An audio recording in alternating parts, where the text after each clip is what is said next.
Vartan's father called yesterday and said he was in the middle of exams and he had not enough time to practice. You've had enough time to practice. This is great.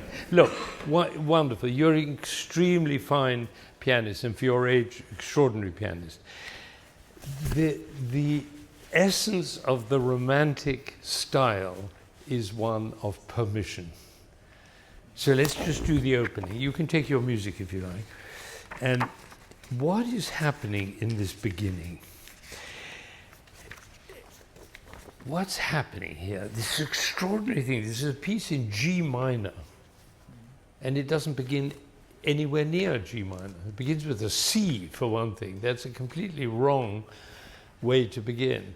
So what does it do? Just play the opening. Starts on a C.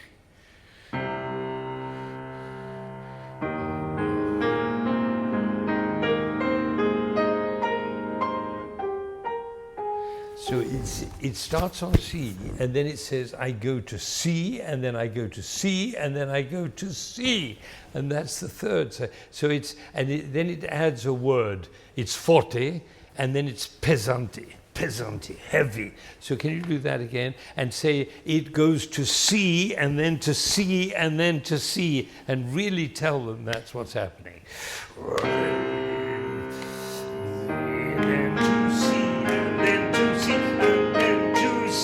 There we got it, right? That's right. And everybody got it. They all heard. It goes to C, it goes to C, it goes to C. Can you do it even more expressively and freely so that you make it very clear? Just try it again.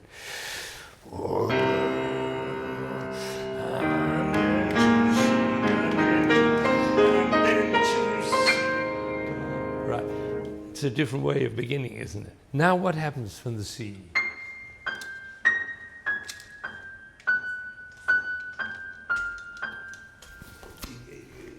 Yeah, do it. Right, so you do that again.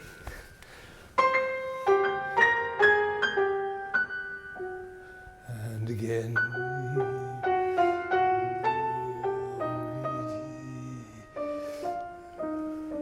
D.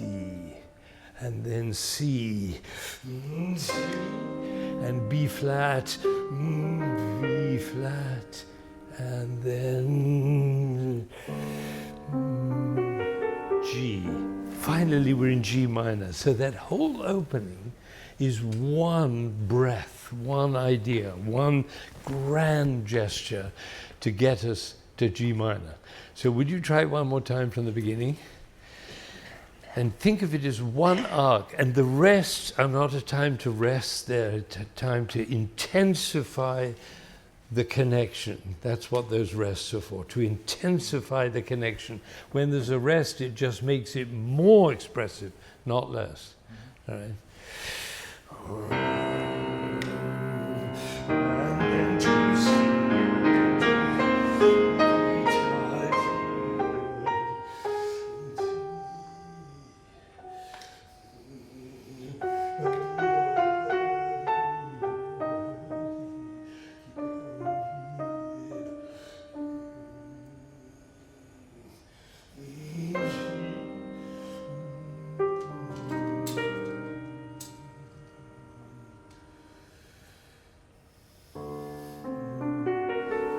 Good, that's better.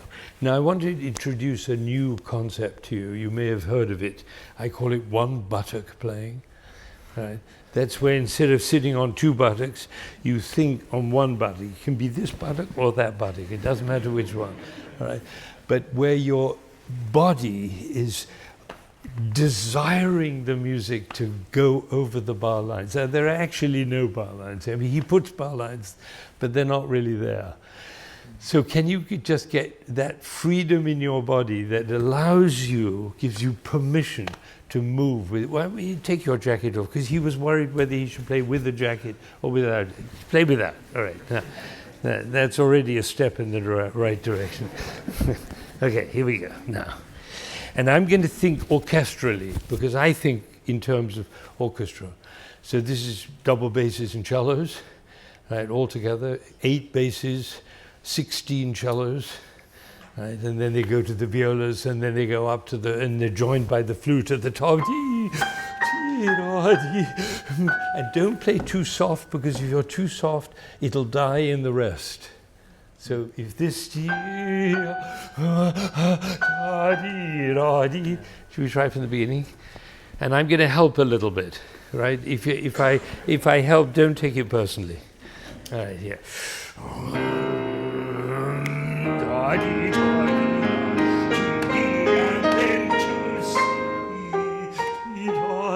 Not too soft, and go over the rest. Go on, go on, and here's the rest. And now, oh, that's the violas. Right, isn't that amazing? Yeah, it's like, right, like a dagger in the. You know that in the original edition he left out the E flat. Did you know that? He had this. Oh, so that's one of my favorite notes in all of music. That E flat. You know, there's a way of getting it that's more poignant than that. Forgive me, I'm not a pianist, so I can't play, but.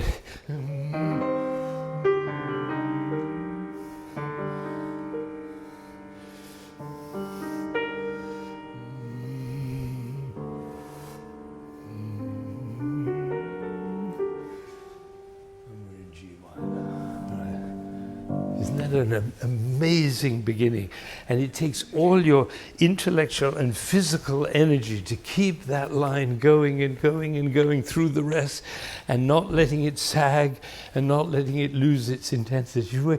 Should we try one last time, and imagine it's the last time you ever play it, and then you're run over by a bus, and then they say, we lament the loss of the young man, but the last time he played, it was so beautiful. Try it once again.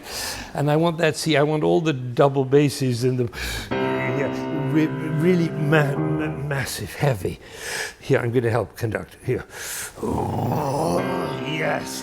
And now, to see, and then to see, and now to see, and then to... Not too soft.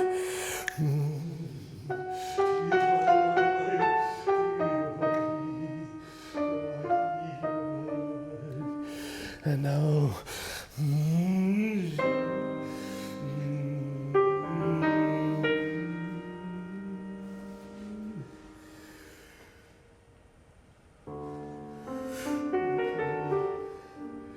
now, beautiful. We've done it. It's great, and that's the way to play Chopin, right, with all your heart, all the time.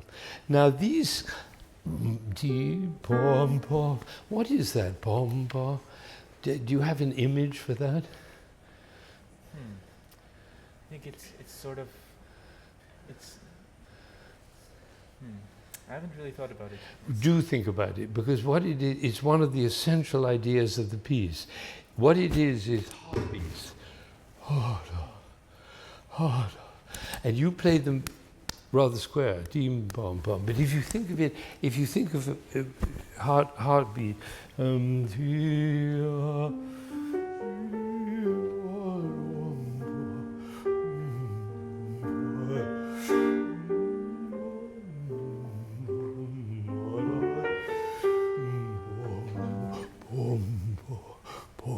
see how much freedom you. Forgive me, I can't play it, but you understand. Just do it from there. Now, where's that going? Da da dee dee G, da da dee da dee.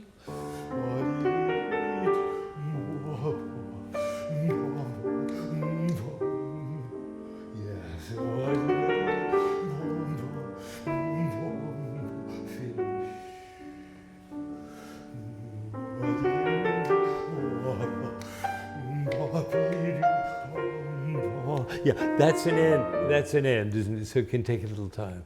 So wherever you hear something in the music that wants to hold, take the time, right? Do it once again. And think, finish.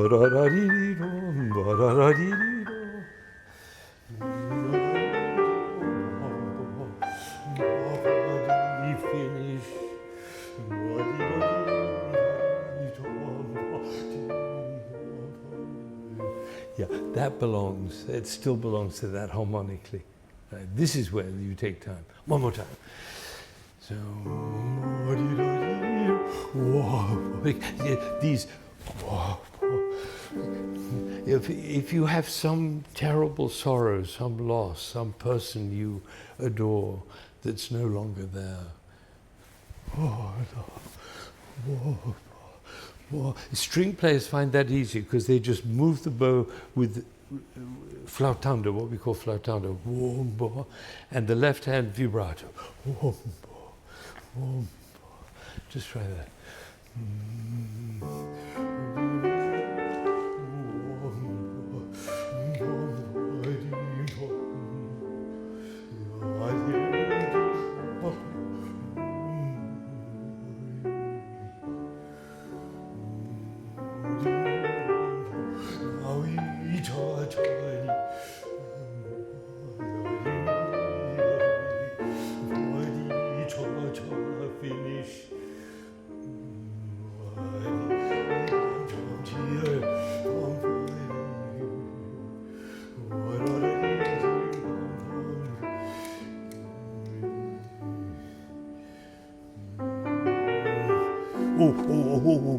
That's the difference, right? He repeats this in order that you get calm and think, oh, he's just repeating and repeating. And at this moment, this chord is going to change everything.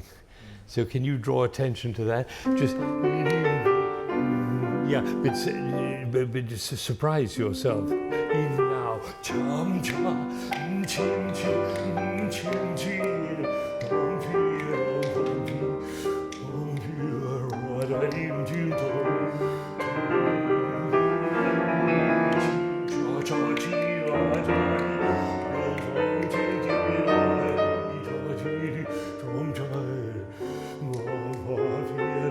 Yeah, it's too stuck. Dum bum bum bim bum dum bum bim bum bim bim da da dee da da dee. Don't play too slow, because this tempo has got to serve you all the way through the piece. Right? So if you allow yourself to move here, you'll see the energy and the intensity will increase. Would you just do this once again?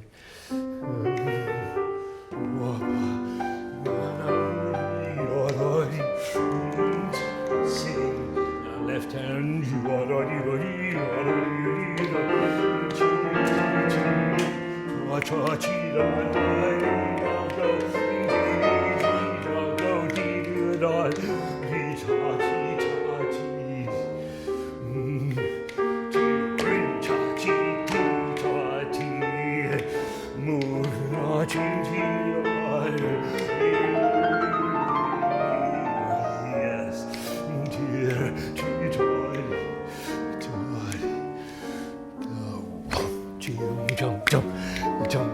You see, the tempo for that is there already. It's there from the beginning.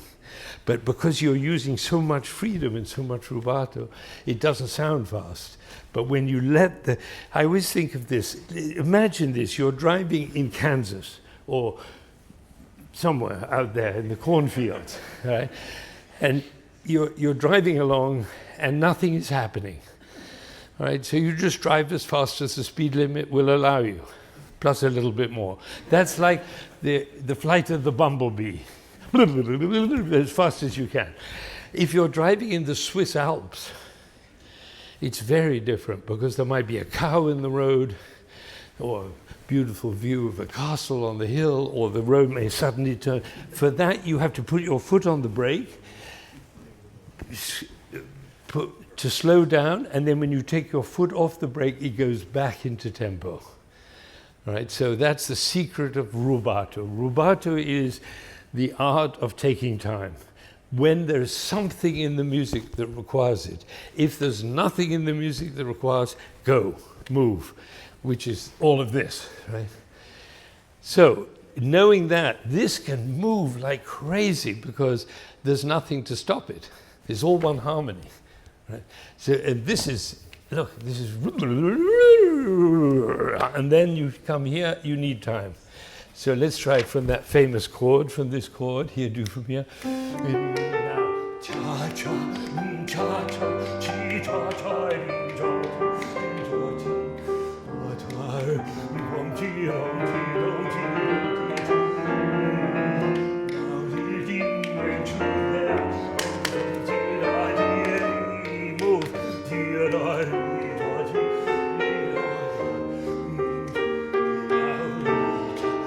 Here's something special and chill now.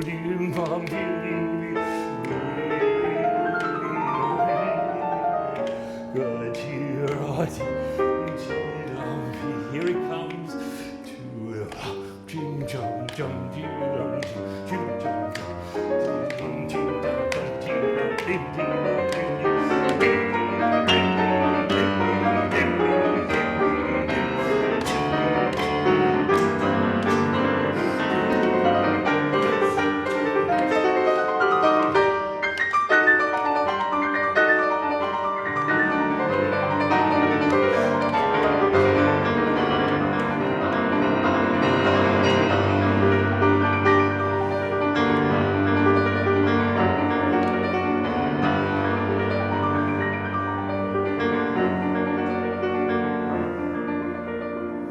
Something very special is going to happen.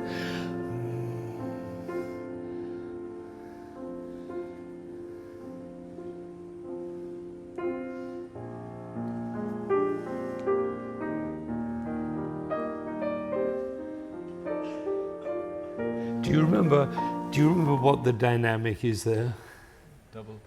Double pianissimo. And as if that wasn't enough, he says sottovoce, which means whispering.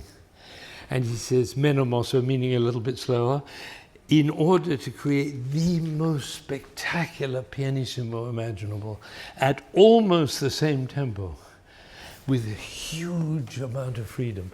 He needs all of this amount of time to settle the intensity of this. And now he's setting this up with the repeated, this do from there.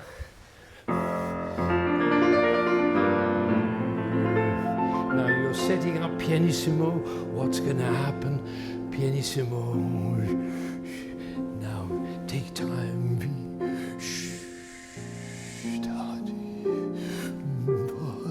Can you play softer? Even softer. And you're going to, yeah.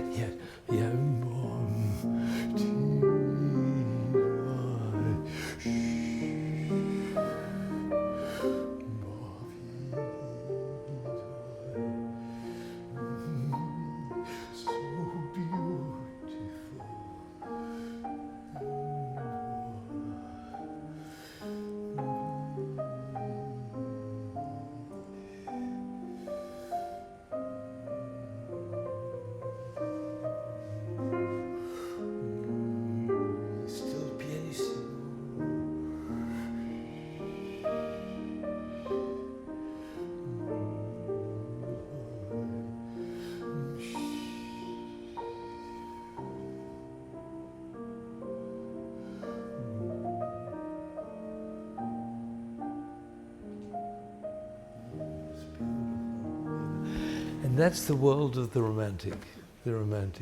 You take as much time as you need. And I believe you could even play softer. It's not a great piano. If you had a wonderful piano, you could play softer. There was a great pianist, named the wonderful pianist from the Beaux-Arts trio, remind me please. Pressler.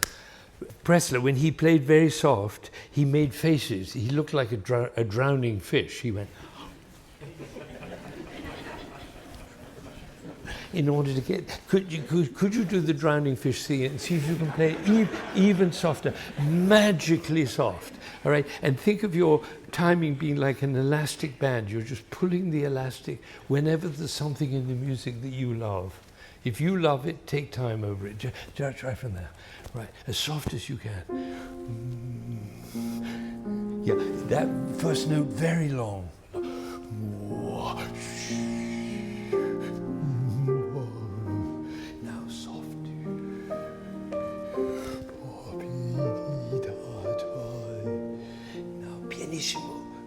Crying in pianissimo.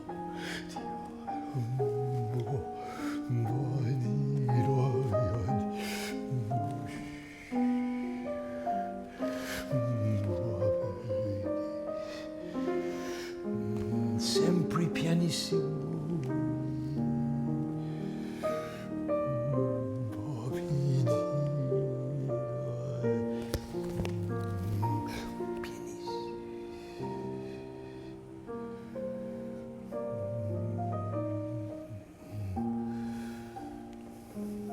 Now he says sempre pianissimo.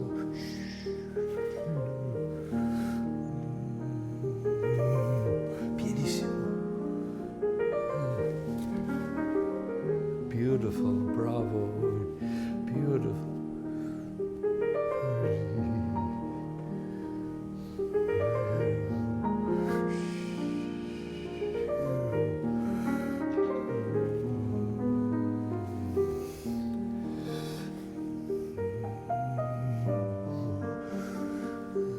Diminuendo.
Right?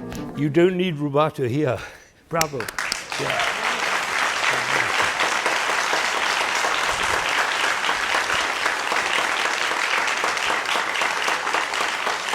Fantastic. See, what the Romantics did is they gave us permission to experience our life more fully. The softest, the tenderest, the most dramatic, the most extreme, and rubato is the way they did it. Of course, they did it through harmony, through dynamics, but mainly through timing.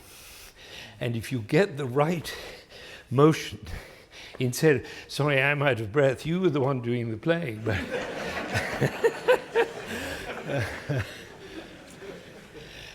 if you play dim, bum, ba, bum, you're stuck. You're locked. You can't be free. And so the music can't move. It must move in order to be free, so you can take time when the great moments come. Now that's a great climax you played, but there's another one. Let's just, well, that's the first one. Now that's the first one. Now comes another one. Right. No, it's before the presto. Before the presto. Here. Right. Could you do that one? You have to set it up a little bit because this is a huge arrival. Right. So.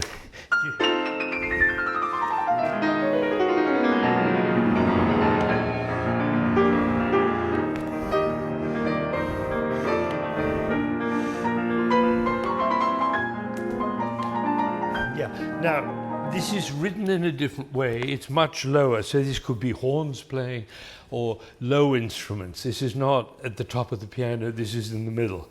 So you have to do it with timing here.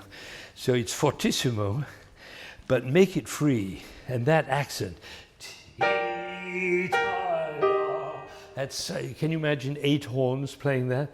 Just do this again, and when you arrive here, take all the time in the world on this B flat. So.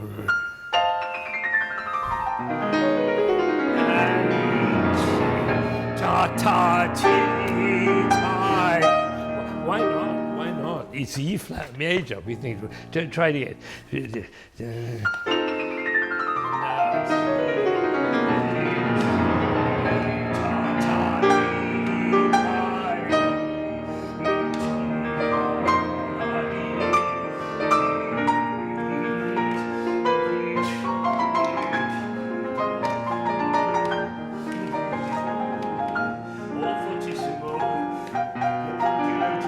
It's all fortissimo. He hasn't come down at all, has he? Here, look, fortissimo, fortissimo, crescendo, crescendo, crescendo, crescendo. No diminuendos at all.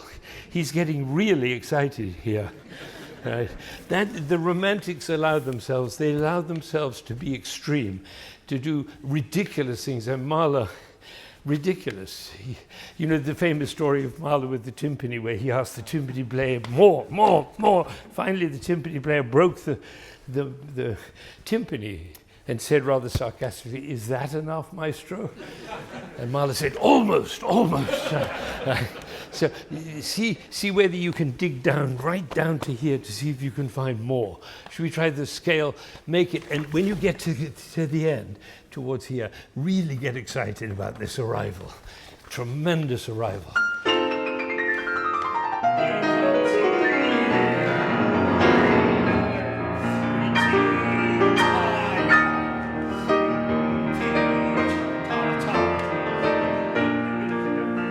I've got an orchestra of 120 people. Do it one more time.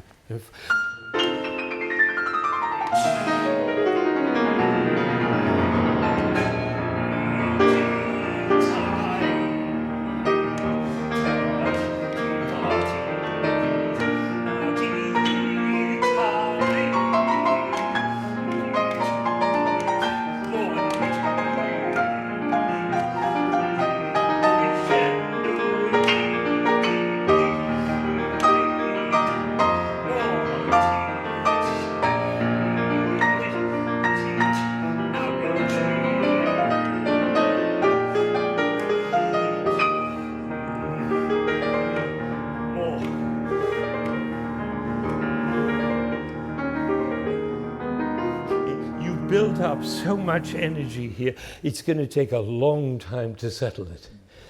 It's long. That's why he goes on repeating the same thing. And then eventually he gets to there. Should we just try that?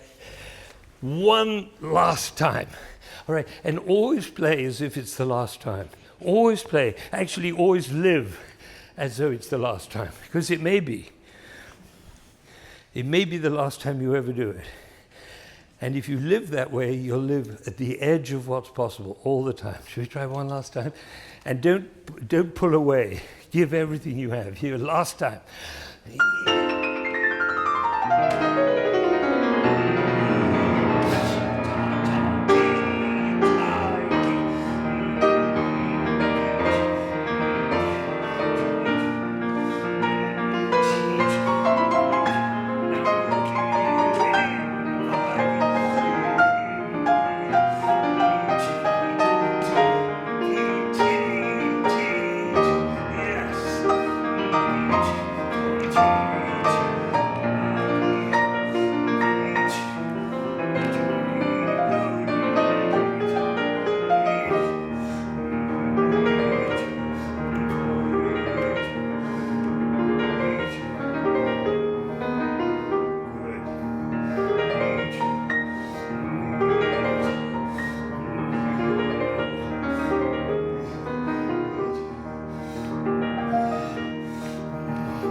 last one,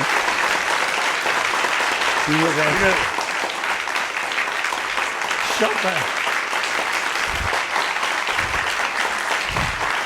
But that last one,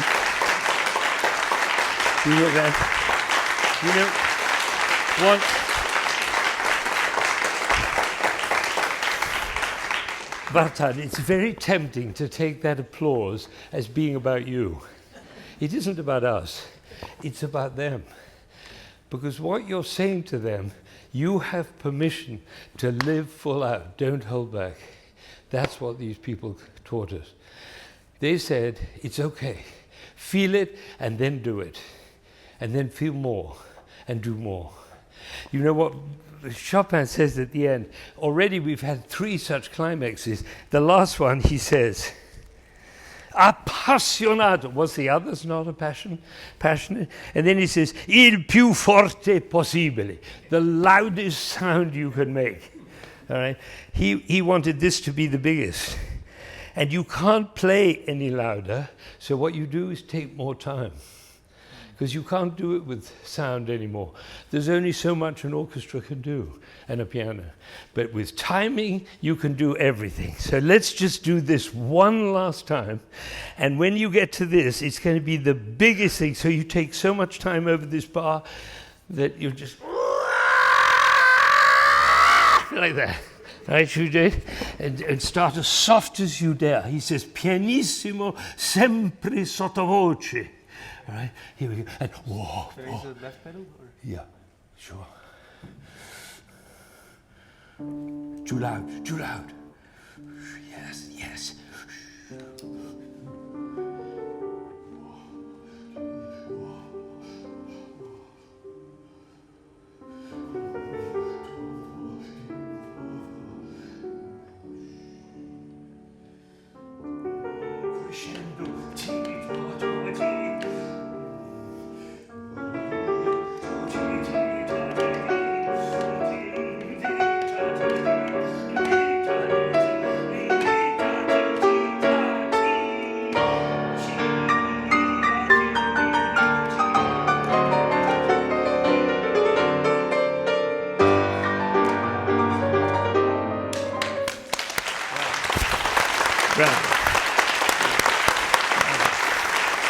Okay, now,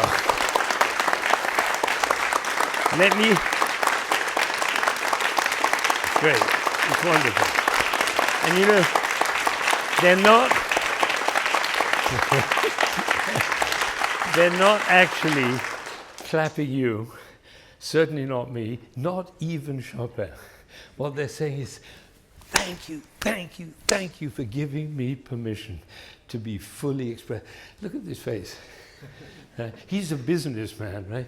He spends most of his life in the office. He comes to hear you play, and he said, yes, that's why I'm alive.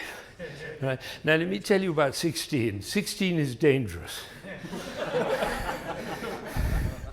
16 could lead to a really good college, good grades, a good job, family, success, retirement, and death. Right?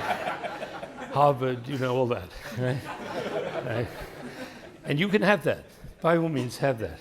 The other path is a little bit more dangerous because there's no safety net for this music. This journey is into the unknown, the unexpected, the passionate, and therefore all the consequences of that, and risking everything, including wrong notes.